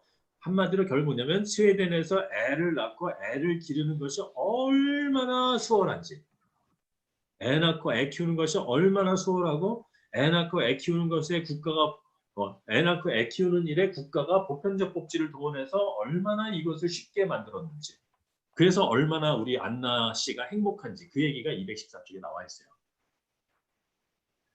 그러면서 그것과 대비되게 대한민국의 육아휴직의 현실을 이제 나타내는 거예요. 스웨덴은요, 육아휴직을 가는 게 너무나 당연해. 육아휴직을 가는 게.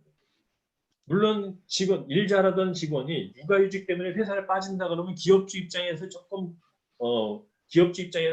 곤란해지긴 하죠. 하지만 그거는 당연히 감수해야 될 걸로 알아. 스웨덴 기업주들은.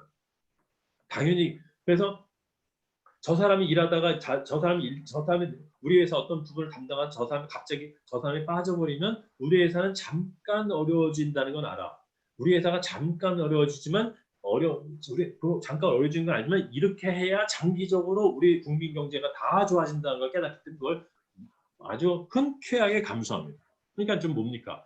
스웨덴 사람들은 한국 사람보다 훨씬 더 시각이 장기적이라는 거죠. 장기적 이익에 관심이 있는 거예요. 그게 지혜로운 거지. 장기적 이익에 관심이 많아요. 그게 지혜로운 거예요. 우리나라 사람은 너무 이게 단기적 이익에만 집착하다 보니까 큰 걸 잃어버려. 스웨덴 사람들은 작은 것을 양보하고 장기적으로 큰 것을 얻어내는데 우리나라 사람들은 단기적으로 큰 것을 얻어내려다가 단기적으로 작은 거 얻어내는 장기적으로 큰 걸 잃어버린다. 그게 우리나라 어떻게 돼요? 그럼 우리 윤민 학생 나중에 이제 취업해갖고 회사 가잖아? 애 낳고 내가 육아휴직 한다 그래? 그럼 막 눈치 준다고. 육아휴직 간다고 그러면 사장님이 육아휴직 간다고 눈치 주는 건 후진적이다 이거야. 그게 이제 스웨덴과 한국의 차이가 그것은 220쪽에 여러분이 있다는 거 보시도록 하시고요. 그 다음에 스웨덴은요, 보편적 복지가 이게 잘 돼 있거든요. 보편적 복지가 워낙 잘 돼 있다 보니까 기업에서 복지를 신경 쓸 필요가 없어. 기업에서 우리 회사 직원들을 위한 복지를 위해서 노력할 필요가 없어. 왜? 국가가 다 해주니까. 그런데 만약에 국가가 그런 거 안 해주면 어떻게 돼요? 국가가 기업이 자기 직원들의 복지를 신경을 써야 된단 말이야. 신경 쓴다는 얘기는 돈 쓴다는 얘기란 말이야.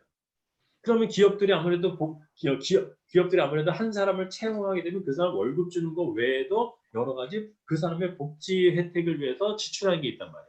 근데 스웨덴은 그런 게 없는 거지. 그럴 필요가 없는 거지. 그냥 임금만 주면 끝나는 거야. 그러니까 어떻게 돼요? 복지로 인해서 스웨덴의 임금 수준이 다른 선진국들에 비해서 낮아요.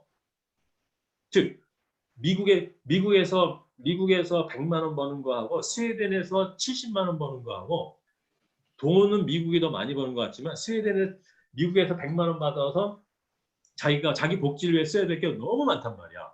하지만 스웨덴은 월급은 70만 원 받지만 사회복지 혜택이 다 완벽하게 있기 때문에 실제로는 임금이 더 높을 수도 있는 거죠. 100만 원 받는 미국보다. 그 얘기를 하는 거예요. 그래서 스웨덴은요, 임금 수준이 다른 국가에 비해 왜냐면 다른 국가들은 그 사람의 복지까지 생각해서 임금을 줘야 된단 말이야. 그러니까 임금이 높아지는데 스웨덴은 그 사람의 복지까지 생각할 필요가 없기 때문에 임금이 낮아요.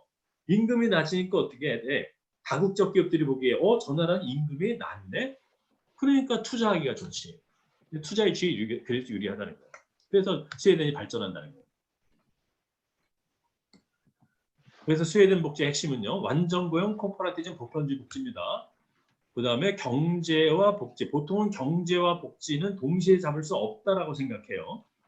우파는 경제를 중시하고 좌파는 복지를 중시한단 말이야. 그래서 동시에 도달할 수 없다고 생각하는데 스웨덴은 경제와 복지를 동시에 잡아서 통합된 복지국가 모델을 말하고 있고요. 당연히 그렇게 이제 복지를 많이 하려다 보니까 고복지를 하면 당연히 사람들이 고부담을 해야죠. 고부담이라는 건 세금 많이 낸다는 얘기예요.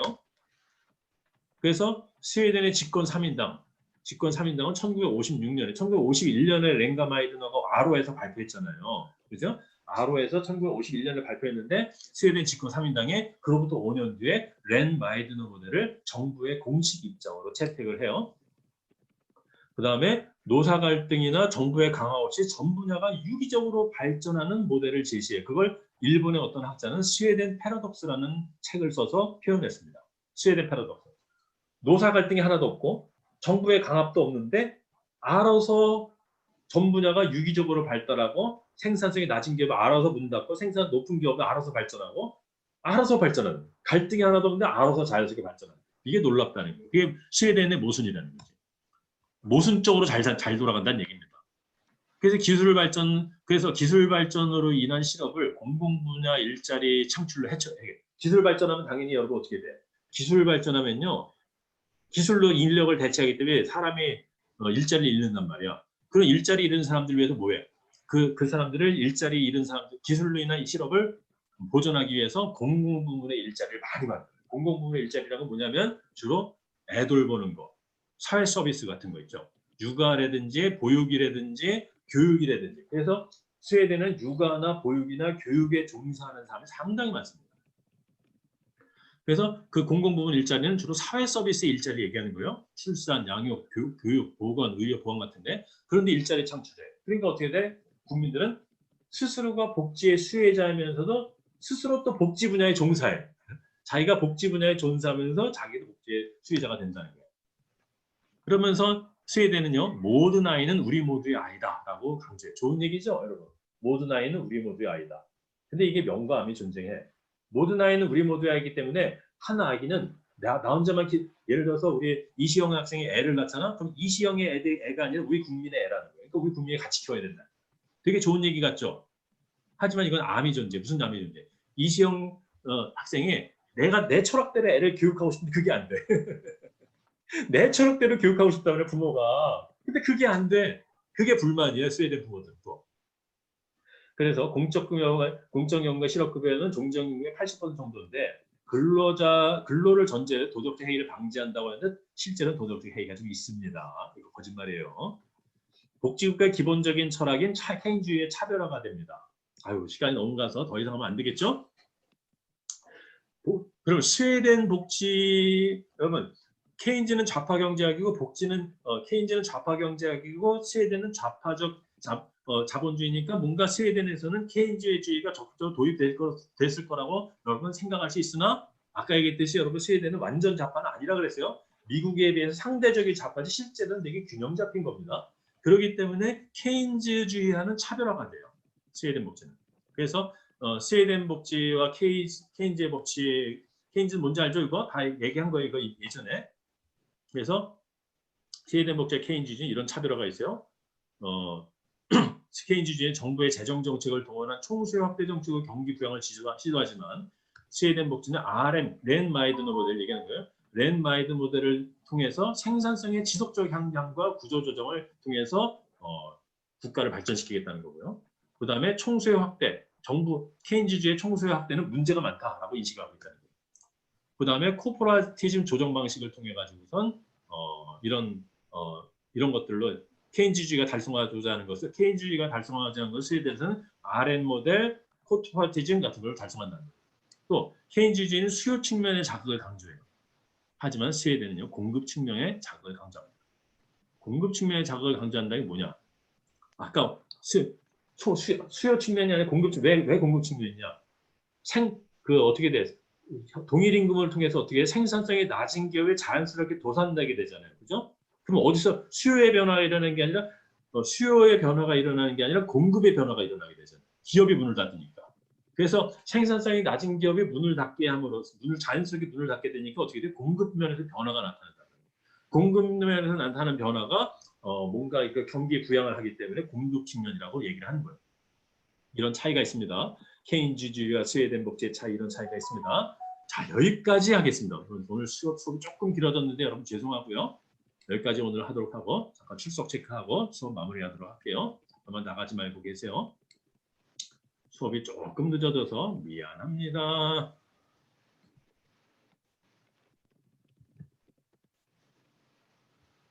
출석 체크하고 있으니까 네, 출석 체크 다 되었습니다. 질문 있는 사람 질문하시고 질문 없는 사람 퇴장하셔도 되겠습니다. 교수님 그 한 손 페이지 한 번만 보여주실 수 있나요? 한 손 페이지에 한 손에 바로 보내드리겠습니다.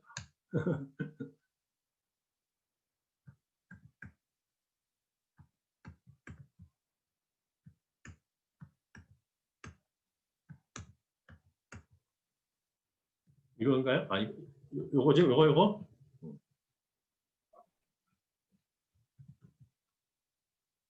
없어져 버렸네.